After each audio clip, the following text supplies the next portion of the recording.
again, we talked about the specifics of missing some positions, getting some players. Now that we're into the final couple weeks of July and the focus really shifts into the football season, let's just take a step back and see what Penn State has done in the class of 2025. We talked about talk to me in 4 weeks once they've gone through this. Well, now they've gone through it, so let's see what they've been able to do. And I'm just going to throw this up here on the screen for fans to see. These are the current On3 team rankings. So, Ryan, where is Penn State on this list and why? 17th, which I think would be lower than a lot of fans expect. And of course, again, if you go to Rivals, you go to 24/7, you'll see them ranked much higher.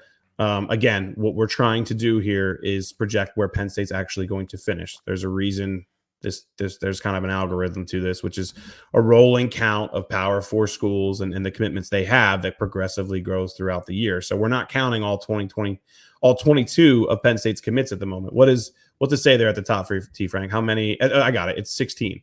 So right now we're counting the top 16 guys in everybody's class. Alabama's at 23 commits, right. Ohio State's at 23 commits. So as that continues to grow, Penn State will fluctuate a little bit. And I do think Penn State will finish right around kind of what they've always done, which is right around that 15, at least what they've done in recent years, which is between 12 and 16. I mean, that's kind of been their norm in recent years. So I think there's some lower ranked guys in their class that have a lot of potential to keep moving up, and that will boost Penn State quite a bit. Like, I still circle Broswell Thomas as a guy that is probably criminally underrated at some sites. I think On3 has him right, have him as the 32nd ranked safety in the country right now. But I'll be honest, I was shocked that 24/7 still has him as the 103rd ranked safety in the country right now. I think, if you understand his testing numbers and some of the things that he's progressed with over the last couple of years, he should be ranked substantially higher than that. But my point with all that is that will come with time, or at least it should come with time. I do think, and that, we'll keep moving a guy like him up. A guy like Xavier Thomas, we have him right now as in the On3 industry rankings, right, which have 24/7, Rivals, ESPN all combined. He's the third lowest ranked guy in the class. We have him as 8th in the country, or 8th in the state, where basically 24/7, ESPN, and Rivals are all like 20th.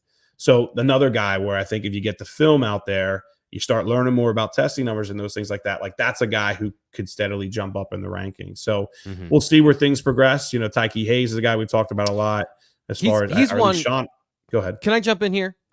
Just that from where he ranks right now, 473 in the On3 ranking, and then you scroll all the way up here to Jabri Wallace-Coleman, who's 218. I feel like they're a lot closer than that. Yes, and totally from a talent perspective and from the way they play. So if you flip on the film, both those guys run in a similar fashion. So I know I apologize. You were going to talk about some of the things that make Hayes underrated, but I just wanted to point out they've got two guys in the same class that have almost the same traits, tech, and physical skills, and they're vastly different in the rankings. Yeah, I just feel like he's just a guy that Sean and I have consistently kind of thought is just still too low at 88.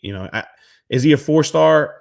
Time will tell, but he's just been incredibly productive over the years. And again, a lot of that just comes back to Tyke's not a big tester. He hasn't been doing all these camps and different things. And I feel like a lot of guys kind of get bumped ahead of him because we have information. And I understand why that is.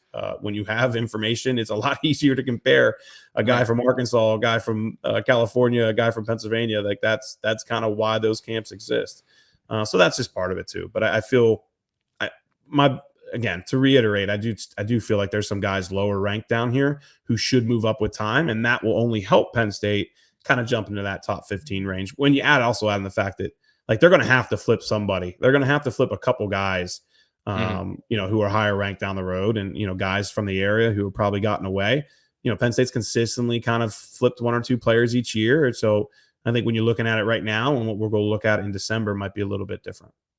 So let me ask you this, and let me phrase what you just said in a different way and see if this is the same. We're saying the same thing. Penn State normally likes to have drama-free recruitments where they have everything sewn up at this point, or at least for the most part, so they can target a couple of guys down the stretch, like you just mentioned.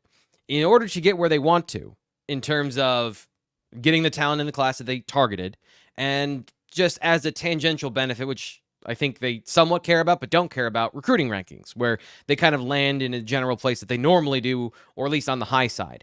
do they need to have a little bit of drama this year in order to get kind of, I don't want to say save the class because this isn't a bad class, but kind of get where we maybe expected with the talent that was in the region?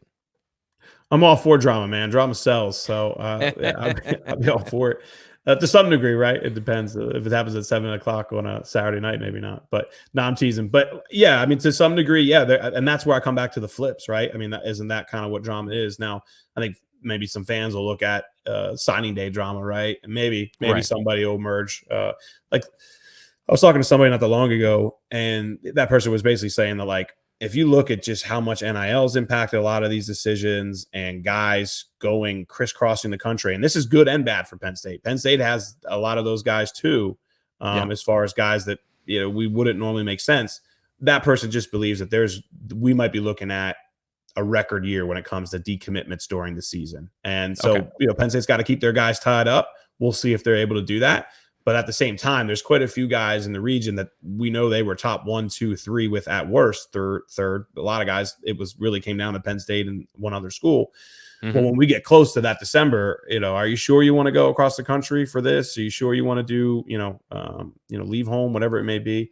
And I do feel like from that perspective, that's where you're going to maybe get a little bit drama late in the cycle.